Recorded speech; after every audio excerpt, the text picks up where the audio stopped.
What's up, guys? This is Coach Grant with First Down Training, and welcome to another episode of our First Down Training show. Today, we're going to be talking about some of my worst football memories. So we're going to be talking about in-game memories. We're going to be talking about some of the hardest conditioning workouts I've had, and then some lessons that I was able to learn from those bad times. And then we're going to be getting into some current events. We're going to talk about the Commanders potentially changing their name back to the Redskins, and then we're going to be answering some of your guys' questions that you left on a previous episode of this show. So, guys, I appreciate you tuning in. Let's get started.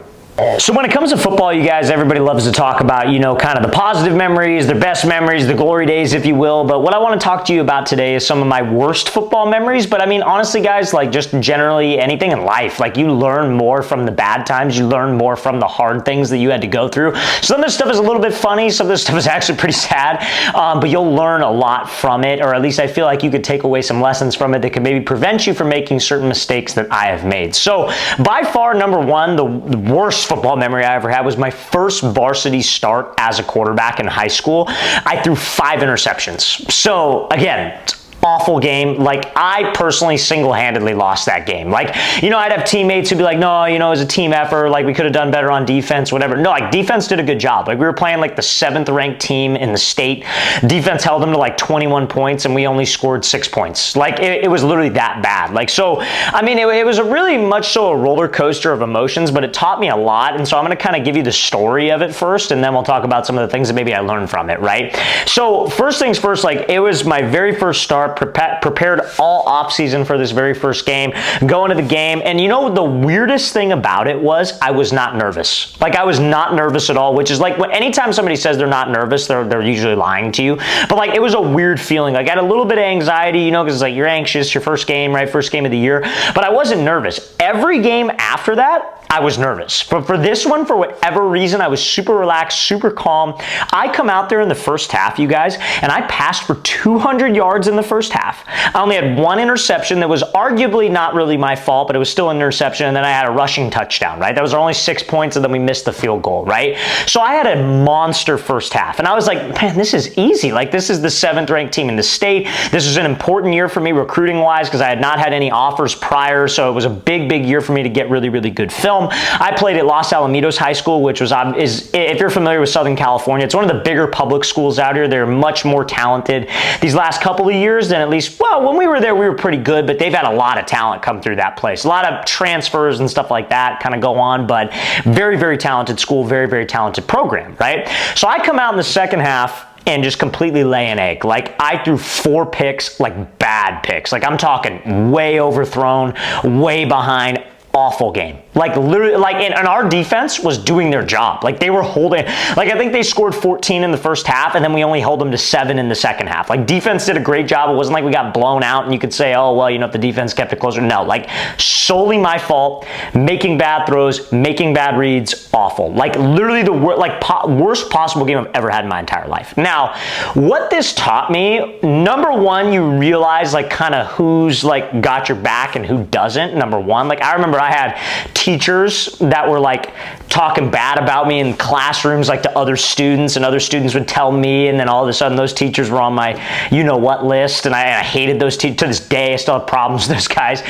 Personally, I mean, I'm sure they probably have no idea of it, but, and then you learn about teammates who maybe don't have your back, like start saying like, oh man, you shouldn't be playing, whatever, and then you see who's really in your circle, right, through the bad times. And that's a lesson that you could take through anything in life. When stuff goes bad, whether it's in your personal life, with your family, at your job, whatever, like, you kind of start to learn like who's really with you and who's really not, who's got your back and who doesn't. And the circle obviously gets smaller, and that's through anything in my life that I've ever had to deal with. That's kind of a lesson that I was able to actually pick up and learn in high school through experience, right? But that's not the main lesson. I would say the main lesson that I learned from this is how to actually properly prepare in a football sense, right? Because a lot of people think that they prepare, right? A lot of people think like, okay, I'm really prepared for my first game.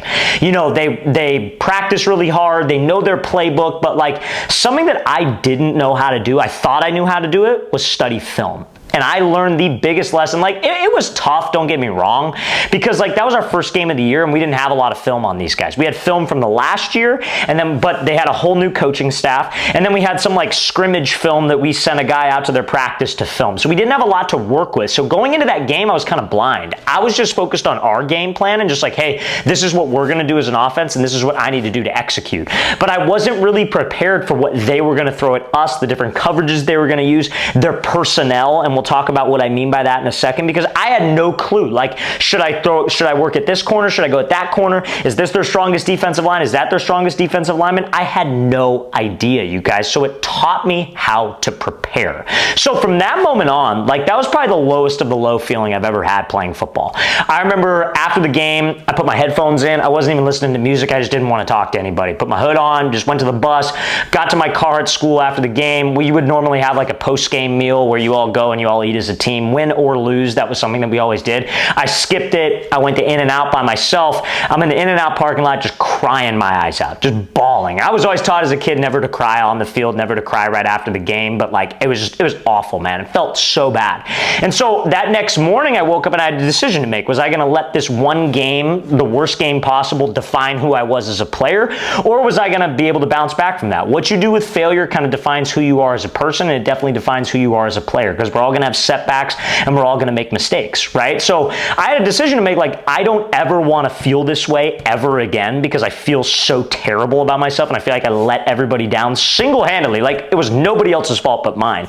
So that next morning, you know what I did? The next team that we were playing, I believe it was Lakewood High School, and I watched literally probably 6 to 7 hours of film. Games from last year. I was going through YouTube, looking at all the different practice clips that maybe other, like, you know, sports reporters posted. I got on Max Preps and I looked at every single player on their defense. I wanted to know their height. I wanted to know their weight. I wanted to know what graduating class they were. I memorized their numbers. I memorized their names even, because I never wanted to feel that way again. So I went into practice on Monday and I was laser focused. When we were in film study, I'm writing everything down. And that is how I prepared for every single game throughout the rest of my career up into college that way, because I never wanted to feel that way again. So it taught me how to prepare.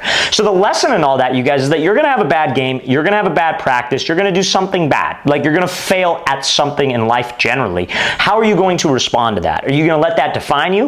Are you going to be an excuse guy? I know plenty of people like this that they will make a mistake, but they have no idea what accountability is, and they have no idea how to bounce back from that mistake. They make the mistake, oh, woe is me, and they play the victim for the rest of their life. I know somebody who's almost 40 years old, and they made a massive mistake in their career back when they were in their 20s, and to this day they still complain about how everybody's out to get me. Oh, well, I'm the victim, this shouldn't have happened to me. Well, what are you going to do about it? Are you going to let that define you, or are you going to actually let that be something that's going to be like, okay, I don't want this to happen again. These are the steps that I need to take. I need to take accountability for it, and I'm going to move forward. So that's the lesson that you can learn from that. By far, though, the worst football memory that I've had, okay? Now, there are a couple other memories that come to mind that are a little bit more on the funnier side of things, a little bit lighthearted side of things, but again, it taught me a lot about mental toughness and what you're actually capable of as a football player. So I had this quarterback coach when I was in high school.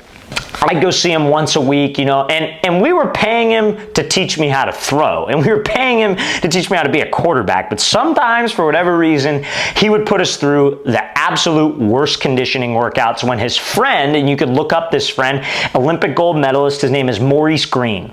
We would pull up to the field for the training session, and we'd see Maurice on the field, and we'd be like, oh, because we knew we were about to go through hell. Like literal hell. So I'm going to walk you through, and feel free if you want to try this conditioning workout to know what I'm talking about, but it was absolute hell. So we get there, we see Maurice Green. Damn it, we already know what's coming. So the workout starts. It's all conditioning, it's all running, by the way. So the workout starts with an 800-yard jog. So we were on a 100-yard turf field, so you go down, back, down, back, down, back, down, back. And so 800 yards. They tell us you could go as slow as you want. The goal is to just get nice and loose and nice and warm. So we're all, of course, just jogging, just kind of going through the motions, taking it nice and slow. As soon as you get done with your 800 yards, you had to do 6 sets of A skips, B skips, and C skips for 15 yards. So for those of you that know what A skips are, imagine doing A skips for 15 yards, then you had to sprint 15. So it was a 30-yard split. You had to do 6 of those. So down and back is 2. That was the warm-up, okay? And we're already gassed, we're already tired. Then what we did is we got into 400-yard shuttles for time. I'm telling you this right now, like if you're a football coach watching this, probably not the best thing to do for your team because it's just way too much output. It's so much. You're never going to run this much in football. But I will tell you this, I did this workout maybe about like once a week after I did this because it was a great workout and I was super tired and I'm just like sick in the head and I like doing stuff like that, I guess. But I was never in bad shape. Never was out of shape, never gassed out one time in a game. So I was in shape and this is a workout that I did, but I did a lot of other things as well. But then we did 400-yard shuttles. So down, back, down, back. And then for rest, you had to walk 100 yards. And they told you go as slow as you want on the walk. That's your time to rest. But as soon as you walk and you get back to that goal line, you got to do another one. We would do 3 400-yard shuttles for time. And I believe the time limit was a minute. So you had to do 400 yards in a minute. I believe that was the time limit. It might have been a little less than that. Then we did 4 300-yard shuttles. Down, back, down. Same thing, walk back 100 yards for rest. Time limit on that was probably like 45 seconds, I would say. Then we did 200-yard shuttles. We do 4 200-yard shuttles, so down and back. That time was, I want to say, 30 seconds. Then we did 100-yard sprints. We do about 5 of those. Time limit on that was like 15 seconds. Then we did 50-yard sprints. Time limit on, we did about 6 to 8 50-yard sprints, and the time limit on that was about 8 seconds. And you had to get them for time. And if you didn't get it for time, you had to do it over again. I don't know if the second one would be for time, but you would have to do it again.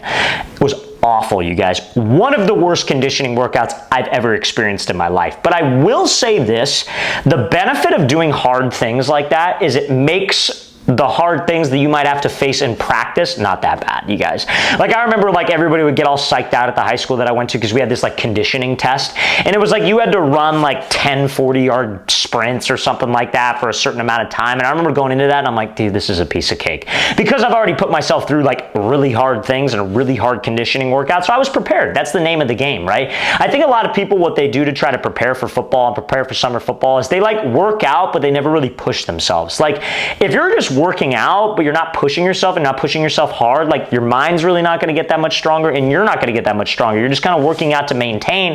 And the second you're faced with a hard task that's put in front of you, how are you really going to respond to that? So that's what I will say was a benefit of that, but damn it, it sucked. But I remember doing that generally like probably once a week. I would do that workout and I was never in bad shape. So if you want to try that, I recommend it, but at the same time, it's probably not the best thing for football cardio because football cardio is very sprint, stop, and you're not necessarily running that far, but it is a great mental test, okay? Now, this next memory was hard, man. Like it was much harder. It was another workout. It was a workout in the gym. One of the hardest things I've ever done in the gym. But it was harder for linemen, I will say this, and you can imagine this, right? You got into a squat rack. This was on our bye week too. I'm like, a bye week we're supposed to rest. Like, this is ridiculous. So it was on a bye week. You have to get into the squat rack. You are not allowed to leave the squat rack until you do 100 back squats with your body weight. So I was like 170 pounds. So I put 170 pounds on the bar and I had to do 100 reps. Luckily, I had a very, very high squat for my body weight. I was almost squatting 400 pounds at 170 pounds. I had a very, very strong squat. Like, probably some of you think I'm lying about that, but it's the truth. Like, I have a video of it, right? I can show you if you want to see it. But I had a very good squat, but it still sucked. It was awful. You weren't allowed to leave the rack. Like, you could rack the weight, but you couldn't take it off of your back until you got 100 reps. We had linemen on our team that were like 280 pounds. Like, they had to do 280 for 100 reps. Everybody had to do it. You were not allowed to leave until everybody did it. That was awful, man. But again, same thing. When you're faced with a hard task like that in your team, when it actually, like really, really matters because you're trying to impress your coaches, trying to earn the respect of your teammates, if you've done that stuff away from the field, it's actually hard training, hard work, test yourself mentally, then you get into that situation, it's not as bad. You know you could handle it because you know the limits that you could actually push your body towards. So that is probably my worst memory from the gym, worst memory from a cardio perspective, and then worst memory from an actual game experience. So that's all I'm going to say on that, you guys, but I hope that's some shared experience with you guys to understand that, like, whatever you're going through, if it's tough, you have a tough workout, whatever, it's a good thing. Doing hard things, going through adversity, battling adversity is a good thing for you in the long run, okay? Now, fellas, before we get into some current events, guys, if you are a quarterback or wide receiver watching this, we just released the next 3 cities that we are going to be traveling to for our 2026 quarterback and wide receiver training camps. We're coming to 15 cities in 2026. We are not releasing the next 12 cities until later later this weekend. But guys, if you want to get early access to our next 3 cities, go to that very first link in the description below. That is where you can sign up. Next city we're going to is going to be San Francisco, California. Then we'll be heading out to Orlando, Florida, and then we'll be coming out to Phoenix, Arizona. So guys, if you want to sign up, you want more information, go to that very first link in the description below. We'd love to have you there. All of these camps, though, you guys, do sell out very, very fast. Like every year they sell out faster and faster. This past year, the first 3 cities, we didn't release it. We released them later than what we're doing right now, but they sold out by the middle or by the end of October. And our first camp isn't until December, so 2 months in advance, you guys. So fellas, go to that very first link in the description below if you want to get access and take, I guess you could say, the opportunity of us having available spots. So again, guys, very first link in that description below. Let's get to some current events. So current event number 1, you guys. Rumors: Commanders star wide receiver Terry McLaurin is willing to do whatever it takes to secure a long-term deal, which includes a possible trade request. If necessary, McLaurin will explore every option, including a holdout, a hold-in, and a trade request. Everything will be on the table. Terry wants to get paid one way or the other. Here's my thing. We covered this on the show last week. Garrett Wilson's contract was like 4 years, $120 million or something like that. Terry McLaurin is better than Garrett Wilson. Pay the man. That's all I'm saying. Like, I'm telling you, he's one of the best in the game. Like, people don't give him enough credit, but the skills he has with his hands, he's a great route runner, he's got great pressure, like everything that you could possibly want in a receiver, Terry McLaurin has. So I think they need to pay him. I seriously think the Commanders need to pay him. If they don't, then, you know, I think they're losing a good receiver and they're losing out. But like, in my opinion, I'd love to hear what you guys think, but I think if Garrett Wilson is getting paid that kind of money, Terry McLaurin should be getting paid more than that. And I hope that's at least what he's asking for. And again, I said this on the episodes last week, that Garrett Wilson doing that sets the bar very, very high for a lot of other wide receivers who are negotiating. But love to hear what you guys think about that contract. Now, let's get to the next current event. So there's an interesting one here. President Donald Trump threatens to block the Commanders' new stadium in Washington unless they change their name back to the Redskins. My statement on the Washington Redskins is totally blown up, but only in a very positive way. I may put a restriction on them that if they don't change the name back to the original Washington Redskins and get rid of the ridiculous moniker Washington Commanders, I won't make a deal for them to build a stadium in Washington. Here's all I got to say about that. Release the Epstein files, all right? Quit trying to distract me, okay? That's all I'm going to say. But anyways, like, guys, like, I mean, number one, can he even do that? Like, that's crazy that he could even do that. Like, I don't know why that's even like a power to do that. But anyway, it is what it is. But I think he's bluffing. I really don't think he cares that much. It's like, who cares? Like, you know, if you want to call them the Redskins, call them the Redskins. If you want to call them the Commanders, call them the Commanders. I don't think the Redskins name, like, is the most offensive thing in the world. Granted, I'm not Indian, but like, you know, you had the Cleveland Indians change their name to the Guardians. You know, the Redskins change their name to the Commanders. Like, I think, you know, if people want to change their names and that's what the organization decides, they should be able to do that. It's their organization. Like, you know what I mean? Like, what is this, Russia? Like, if the organization decides to change a name, that's their prerogative. They're a private company. They can do literally whatever they want. So, like, am I super offended by the name? No, but I'm not Indian, so I can't really speak on that, you know? And again, like, some Indian people have come out and said that, like, I'm not really offended by it, whatever. Okay, cool. Like, fine. You know what I mean? Some people have. At the end of the day, I think we got bigger problems, and I think to block them from getting a new stadium, which they desperately need, by the way, is ridiculous. Like, let them call themselves whatever they want. And that's the other thing, too, like, a little bit of hypocrisy, in my opinion, because, like, I thought, like, this administration was a little bit more of, like, the, hey, you know, like, freedom, like, hands off, government's not involved in everything. So if a private company wants to call themselves something, like, that's their prerogative. This is America. They can do whatever they want. That's all I'm trying to say. And also release the Epstein files. Quit trying to distract us. But that's all I'm going to say anyways. So, yeah. But, guys, interesting take right there. Would love to hear what you guys think in the comment section below. Now, we're going to get into some questions, guys, that you left on a previous episode. So, fellas, what we do on every single show, if you're not familiar, maybe this is your first time watching us, at the very end of the show, we do 3 questions that you guys left on a previous episode. So if you guys got questions, stuff you want to ask me, you know this if you follow our YouTube channel, we read and respond to every single comment, you guys. So, fellas, go to that comment section below, type your questions out. I will feature you on our next episode of the show if I feel like the question's good and it can give everybody some value. So let's get right into it, you guys. So question number 1 from W.Y. Foster. Yo, I really want to play quarterback, but my teammates give me so much crap. I'm going into freshman year and I can throw the ball 64 yards, 5'11", 155. My accuracy is pretty good. I can throw a nasty spiral. My only problem is the mental part of and remembering plays and stuff because I just started football last year. So if you're struggling to memorize your playbook, there's one thing that I recommend doing. Getting note cards and getting like a whiteboard, like a small whiteboard or a notebook. And what you want to do is make note cards for your playbook. One side of the note card, put the name of the play. Other side of the note card, draw out the full play. Then test yourself by writing it out. There is no better form of memorization, in my opinion, than writing things out. So got the name of the play? Okay, cool. I'm on my whiteboard or on my notebook. I draw it out. I flip it over. I see what I got wrong. Okay, I got this wrong, or okay, I got this right, and just review it. It's just like studying for a class. Repetition is how you're going to memorize your playbook. There's unfortunately no way around that, okay? So I hope that helps, man. Hope that answers your question. Next question here from Redskins fan 3197. Hello, Coach. Thanks for the great information. One question.